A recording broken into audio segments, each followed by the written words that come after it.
В общем, бүгін деген біз күйеуімізді негізі күйеуім өзі келеді ғой. Сонымен қоярда қоймай жаңа шығып алды. Проветрик қойдырайын деп жатырмық, негізі алдында ғана қойған. Сонымен бір жағы алынып кетті ма, үзіліп кетті ма, бірдеңе болып сонымен бәрін жуып тастап тұр күйеуімде. Қазір енді тағы бір көже жатырмыз.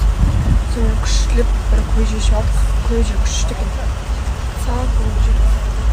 Машина күтіп отырмын. Аяқ деген ысып кетті, жер деген ыстық ужас бар ғой. Мүмкін вообще жаман ыстық. Вот кондер бар жерде жату керек қой, тұрмай жату керек қой. Ондай погодада. Ялаңға кеп yaxshi palovdan көрейін деп жатыр. Ойба, апамыз русалка болды ғой. Русалка. В общем, пловдан дәм тататын жайымыз бар екен. Пловдан дейді? Негізі плов. Негізі я соглашусь, что вот именно қаланың ішіндегі қымбат кафелерден ше, осы базардың жолда кетіп жатқанда сондай тамақтар мощный болады, дәмді, күшті болады. Просто базар жеген. Да. Вот. Ана кісі әйтеуір бірдеңе деп баратыр маған. Бетіме айтсам да артынан сөйлемей.